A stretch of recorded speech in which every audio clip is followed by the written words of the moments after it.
She married the handsome billionaire not knowing he was.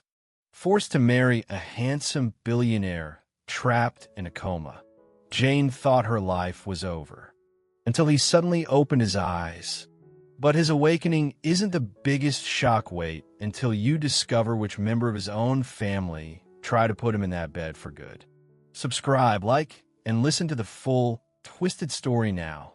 Jane Carter stared out the window of the bus, the familiar, slightly worn streets of her suburban Philadelphia neighborhood blurring past. At 24, she possessed a quiet resilience forged by years of making do. But today, that resilience felt brittle, close to shattering. Her life was about to be irrevocably changed, bartered away to save her family from a chasm of debt they'd fallen into through a combination of medical emergencies and her father's well-meaning but disastrous business ventures. Her parents, Mary and Robert Carter, sat beside her now on the worn couch in their small living room, their faces etched with a mixture of shame, desperation, and a painful sort of hope.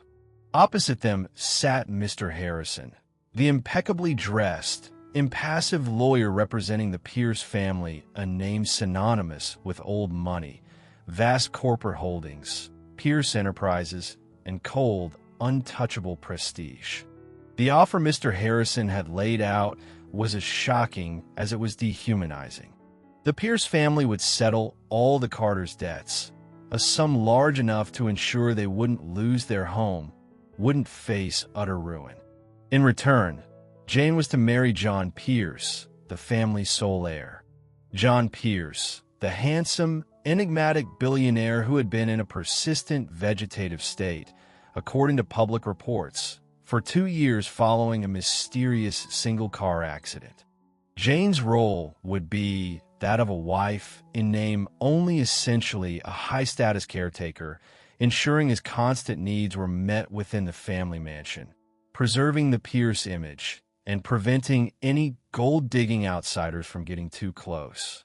It's a business arrangement, Jane, her father had mumbled, unable to meet her eyes. They need someone trustworthy, discreet. And we need this help. They are buying you, Jane, her mother whispered, tears tracing paths down her cheeks. And we are letting them. Forgive us. Jane felt numb, heartbroken over a life she hadn't even fully lived yet, now seemingly over before it began. Dreams of finishing her community college courses, maybe opening a small bookstore one day, all evaporating. But the image of her parents losing everything, the weight of their despair, was unbearable. With a heavy sigh that felt like it carried the weight of the world, she nodded. I'll do it. Days later, after a quiet, sterile civil ceremony attended only by her distraught parents, Mr. Harrison, and John Pierce's formidable mother, Evelyn, Jane found herself standing before the imposing gates of Pierce Manor. It wasn't just a house. It was a sprawling stone fortress set amidst acres of manicured grounds, beautiful but radiating an undeniable chill. Evelyn Pierce met her at the massive oak door. A woman in her late 50s, perfectly preserved, dressed in severe elegance, her eyes as cold and sharp as chips of ice. She looked Jane up and down, her lip curling slightly. Jane Carter, is it? Evelyn's voice was crisp, devoid of warmth. Let's be clear. You are here for one purpose, to care for my son. You will follow the instructions of the nursing staff precisely. You will be presentable but unobtrusive. You will address me as Mrs. Pierce. You are his wife on paper, a necessity for legal and social reasons, but do not entertain any delusions of grandeur. This family's legacy is not for grasping hands. She led Jane through echoing marble hallways filled with imposing portraits and antique furniture that felt more like museum exhibits than home furnishings. The silence was heavy, oppressive. Finally, they reached a large, dimly lit suite. In the center of the room, in a state-of-the-art hospital bed, lay John Pierce. Even lying still, his face pale and passive, his reported good looks were undeniable: strong jawline, dark hair neatly combed, long lashes resting against his cheekbones. He was hooked up to monitors that beeped softly, the only sounds in the room besides Evelyn's sharp instructions. Nurse Ramirez will show you the daily routine: bathing, turning, monitoring vitals, administering nutrients via his feeding tube.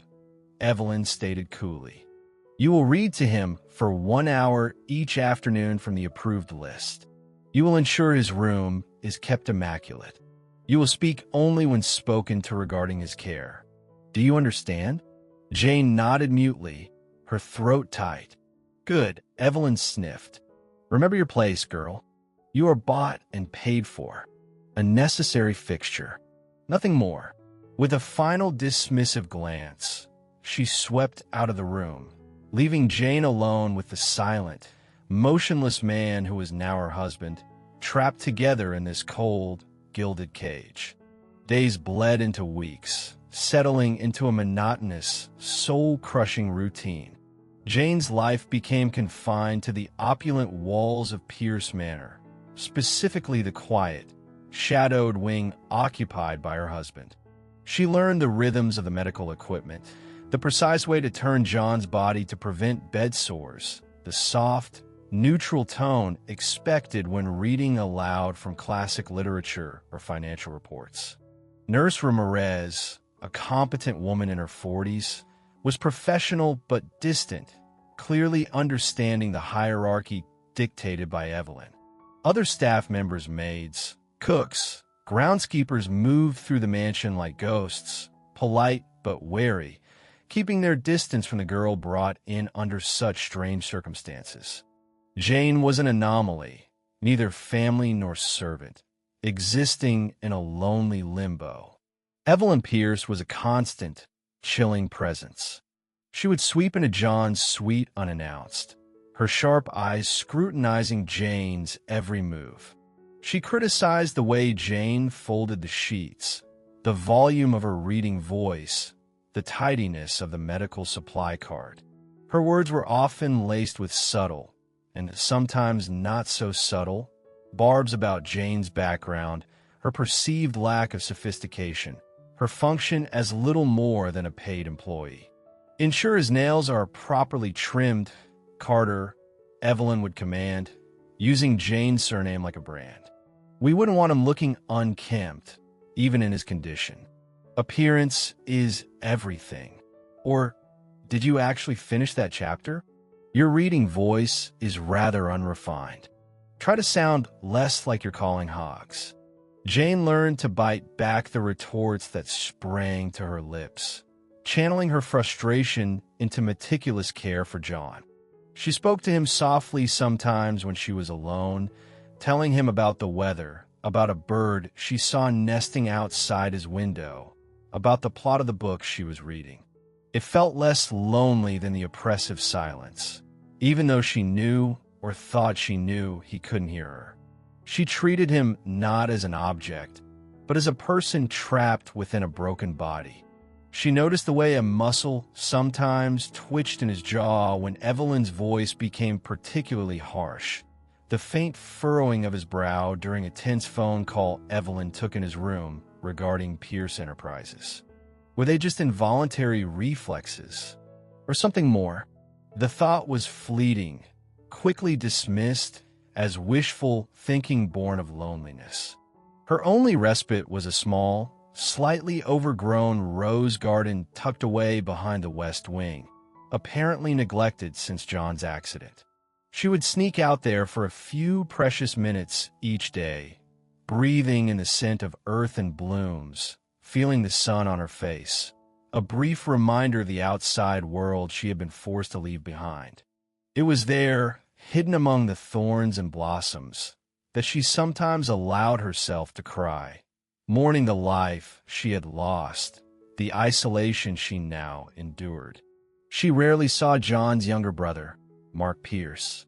He visited John's suite infrequently, his appearances brief and seemingly perfunctory.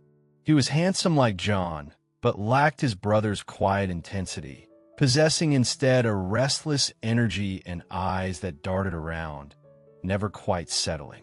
His interactions with Evelyn were strained, polite on the surface, but underscored with a tension Jane couldn't quite decipher.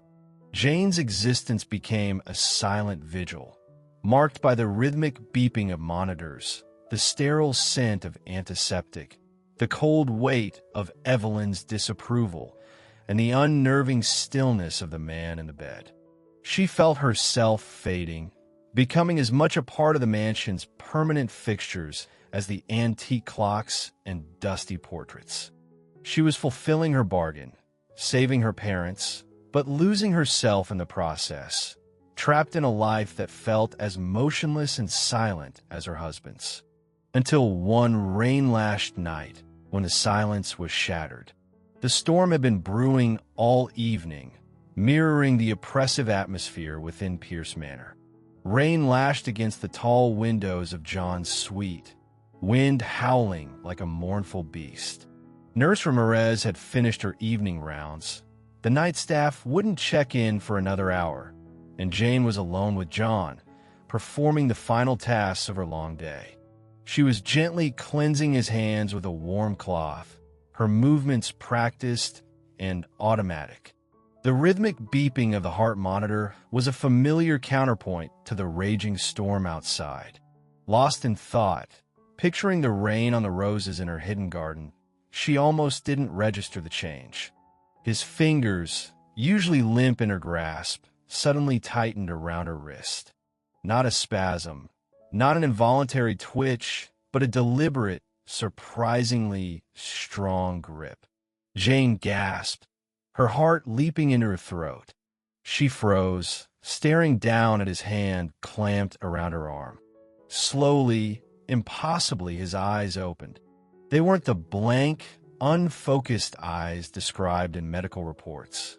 They were sharp, intelligent, piercing blue, and fixed directly on her face. Panic seized Jane. This wasn't supposed to happen. Vegetative states didn't just end. Who are you? His voice was a low, hoarse rasp, rough from 2 years of disuse, but undeniably conscious, undeniably aware.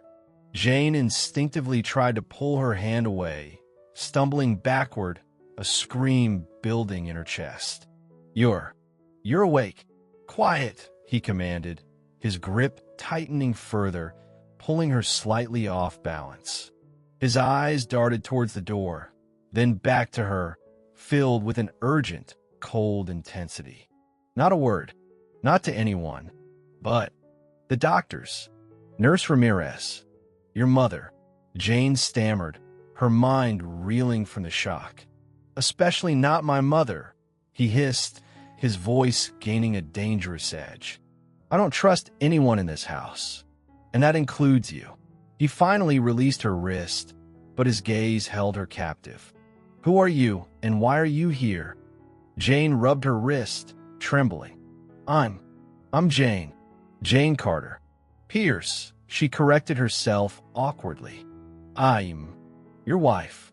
A flicker of something surprise? Disdain? Crossed his face. My wife. Mother arranged that, I suppose. A caretaker with a convenient legal tie. He assessed her, his sharp eyes taking in her simple clothes, her frightened expression. Are you one of her spies? Spy? No. Jane felt a surge of indignation despite her fear. My parents were in debt. Your mother, Mr. Harrison, they paid it off in exchange for me marrying you, taking care of you.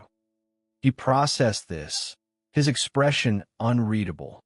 Bought and paid for, he murmured, echoing Evelyn's earlier words, but with a different, perhaps more cynical inflection. He pushed himself up slightly against the pillows, a feat that should have been impossible. Pain flickered across his face, but he gritted his teeth. The accident, he said, his voice low and urgent. 2 years ago. It wasn't an accident. Someone tried to kill me. I realized it almost immediately, subtle things the doctors missed while I was still drifting in and out. I decided my only chance to find out who, without them finishing the job, was to stay gone. He locked eyes with her again.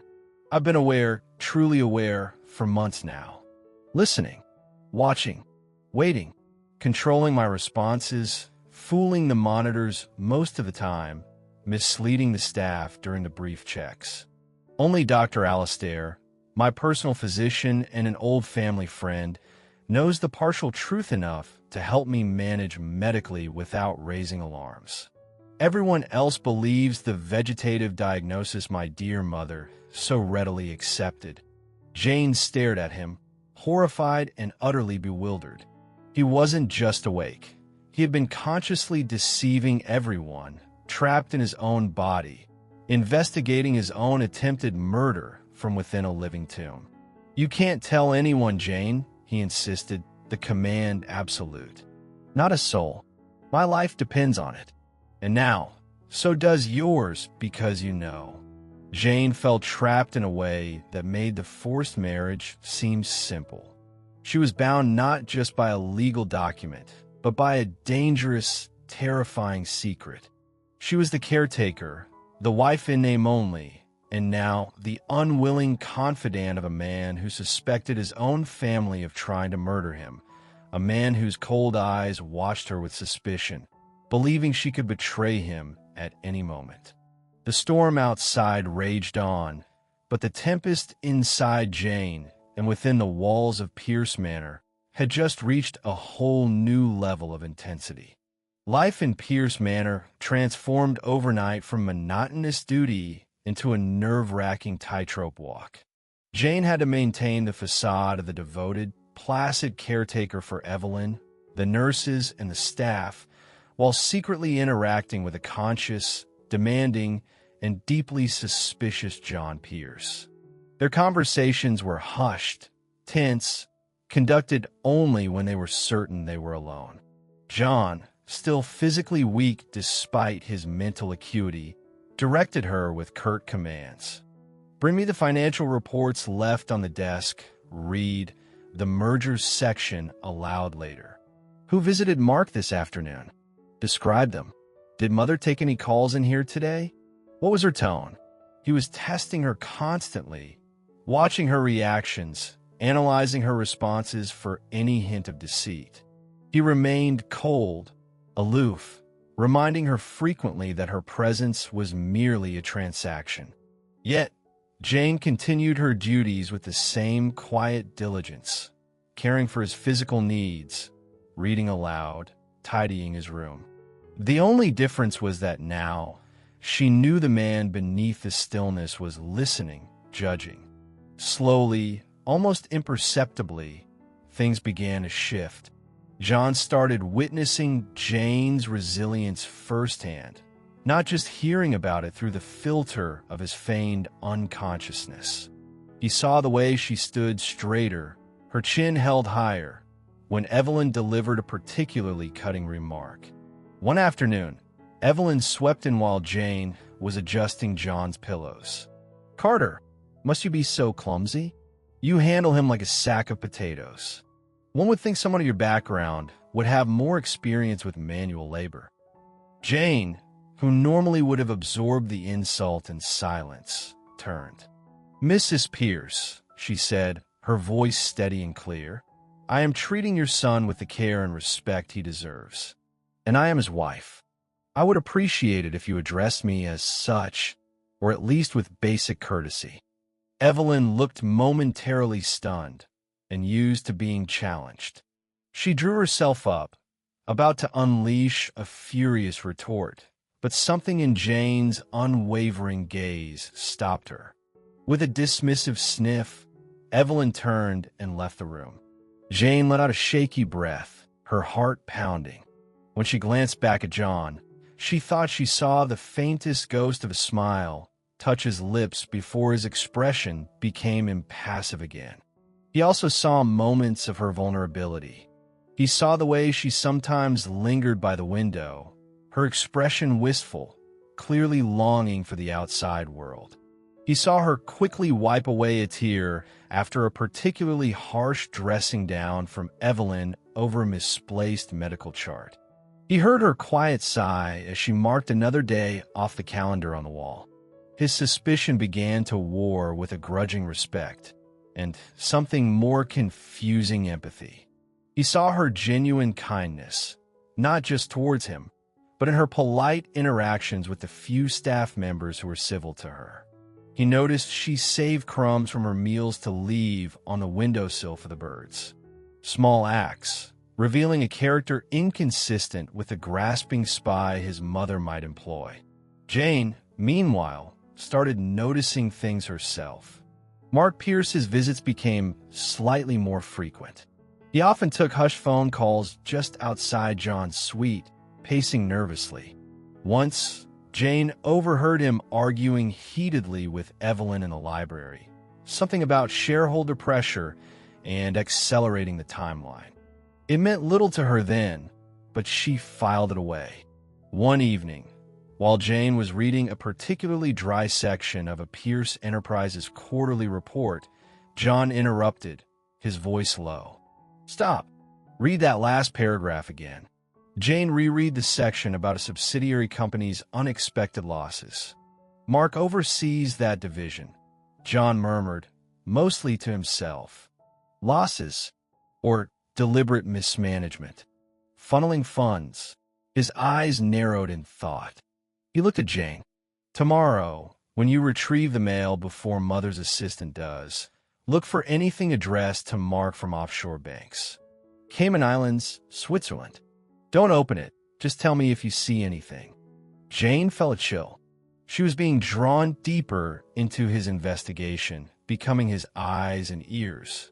The danger felt more real, but so did a strange sense of partnership, however unequal.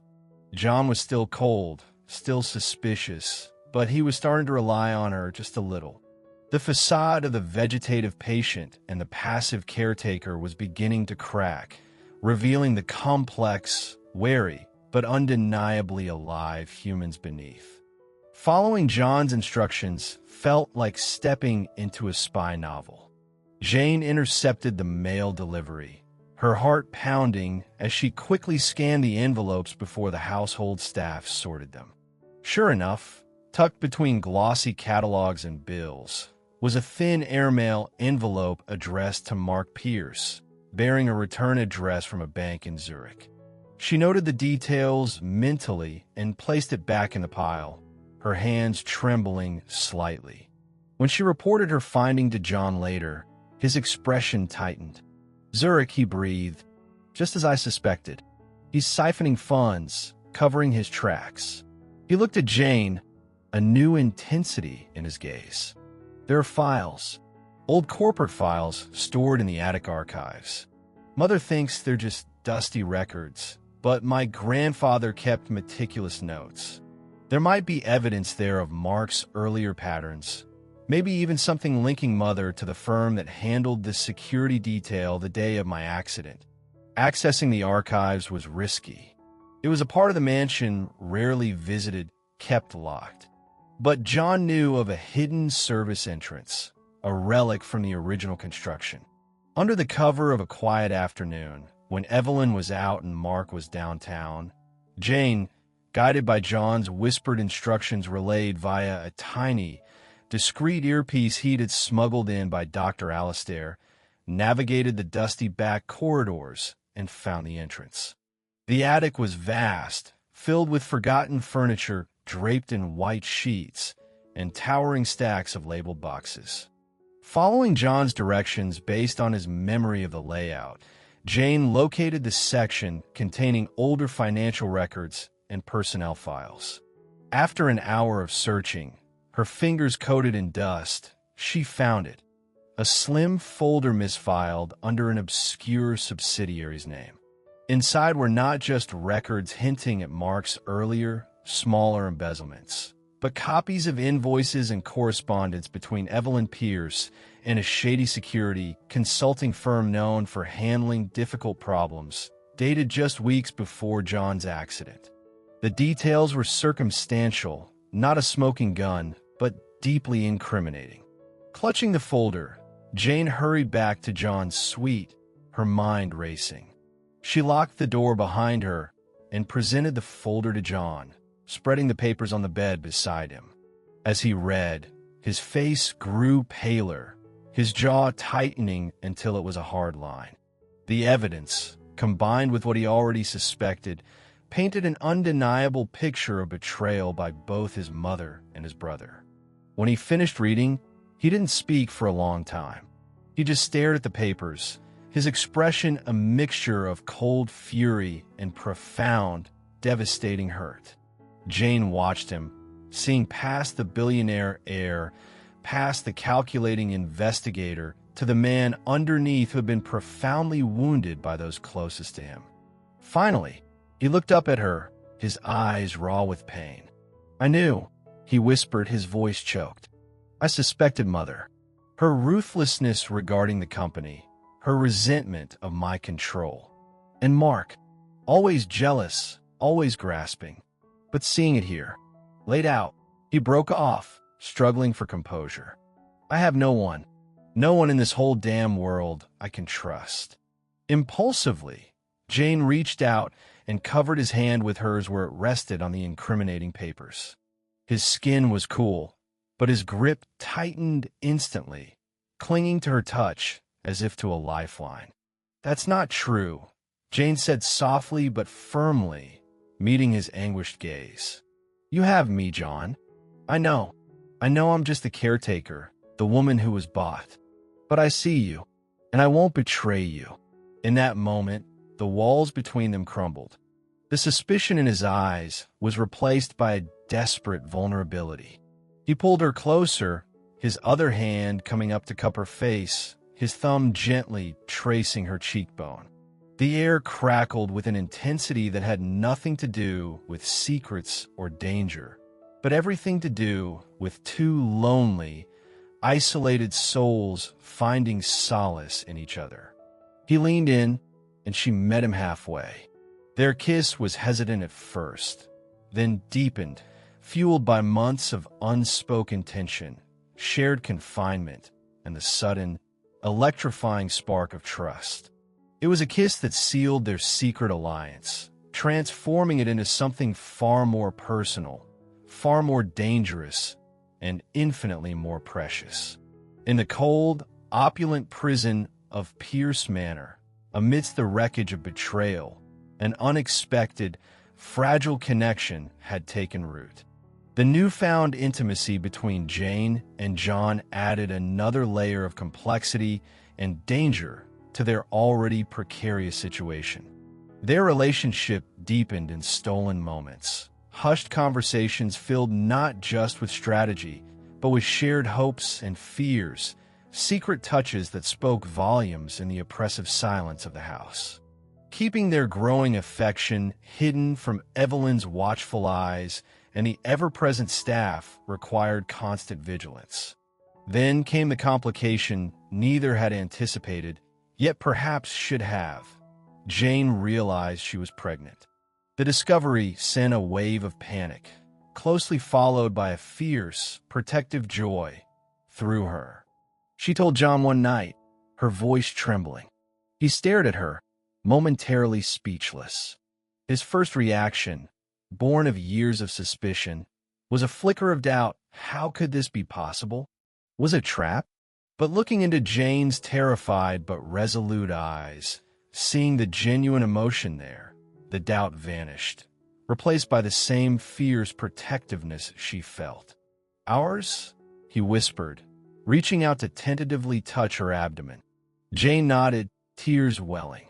A slow, wondering smile spread across John's face, the first genuine smile Jane had ever seen from him. "A baby," he murmured. "Our baby." Their fragile joy was short-lived. Somehow, perhaps through a doctor Jane had consulted discreetly, or simply through household gossip amplified by Evelyn's network of informants within the staff, Evelyn learned of the pregnancy. She descended upon John, sweet like a fury, her face contorted with rage. "You tramp!" she shrieked at Jane. ignoring John completely. "How dare you?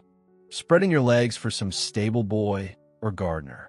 Trying to pass off your bastard child as a Pierce. I knew you were gutter trash." "Mother, that's enough." John's voice cut through Evelyn's tirade, sharp and commanding. He had been working secretly with Dr. Alastair, regaining strength, preparing for this moment. Now, pushing himself into a sitting position, a shocking sight that momentarily silenced Evelyn, he glared at his mother with undisguised contempt. "The child is mine, Mother," John stated coldly, his voice ringing with authority. "Jane is my wife, and if you, or anyone else..." His eyes flickered towards the doorway where Mark suddenly appeared, drawn by the shouting. "Dares to harm her or question the legitimacy of my child, I will personally destroy you." Evelyn and Mark stared, stunned by John's apparent recovery and the raw power in his voice. The game was up. John was awake, aware, and clearly ready to fight back. This confrontation was the signal John had been waiting for. The time for passive observation was over.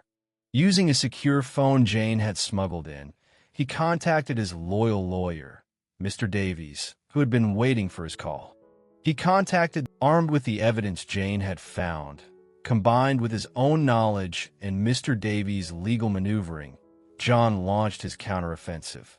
He initiated emergency board meetings, presented proof of Mark's embezzlement and Evelyn's connection to the firm implicated in his accident. He revealed the truth about his fake condition, framing it as a necessary measure to uncover the treachery within his own family and company. Chaos erupted within Pierce Enterprises and the Pierce family. Shareholders panicked, demanding investigations. Evelyn, accustomed to absolute control, found her authority crumbling. Mark, exposed and cornered, tried to fight back but found his assets frozen and his allies deserting him. The carefully constructed facade of Pierce family unity shattered, revealing the rotten core beneath. News outlets caught wind of the dramatic power struggle, splashing the Pierce name across headlines for all the wrong reasons. Amidst this corporate and familial storm, Jane felt the first pains of labor. As Evelyn and Mark faced investigations and the potential loss of everything they held dear, Jane was rushed to the hospital, supported not by a cold institution, but by a fiercely protective John, finally free from his self-imposed prison and ready to claim his future their future. The sterile quiet of the private hospital room was a world away from the tumultuous battle raging within Pierce Enterprises. Jane lay exhausted but radiant, holding her newborn daughter, Clara, named for the clarity and light she had brought into their lives. John sat beside the bed, holding Jane's hand, his gaze fixed on the tiny bundle in her arms, his expression stripped bare of its former cynicism and suspicion. Tears streamed unashamedly down his face. "I don't deserve this," he whispered, his voice thick with emotion. "I don't deserve you, Jane. You came into that house, into that nightmare, and you faced it all with such strength. You saved me, not just from them," he gestured vaguely, referring to his mother and brother, "but from myself, from the bitterness." Jane smiled, reaching up to gently wipe away his tears. "We saved each other, John. You needed someone to trust, and I needed someone. Real. Someone to fight for. We found that in each other." She looked down at Clara, asleep in her arms. "And now we have her. We're a real family." The downfall of Evelyn and Mark was swift and decisive. Faced with overwhelming evidence and shareholder revolt, they lost their positions on the board. Their shares were diluted or seized pending legal outcomes, and they faced potential criminal charges. The Pierce empire was secured under John's control, but the victory felt hollow compared to the profound peace he felt holding his daughter and looking at his wife. Over the next year, John Pierce Manor, once a place of coldness and intrigue, slowly began to feel like a home. They renovated, letting in light, replacing imposing portraits with family photos. Jane's parents, reconciled and relieved, became frequent visitors, doting on their granddaughter. Jane, drawing on her own experiences, became its passionate and effective director. On Clara's first birthday, the mansion was filled not with the tense silence of the past, but with laughter, music, and the warmth of genuine celebration. Jane stood beside John, watching their daughter toddle unsteadily across the lawn, her face alight with joy. John pulled Jane close, his arm protectively around her shoulders. He looked down at Clara, then back at Jane, his eyes filled with enduring love and gratitude. When my mother arranged our marriage, I thought I was gaining a pawn. He paused, meeting her gaze. Instead, you gave me back my life. You gave me a reason to fight.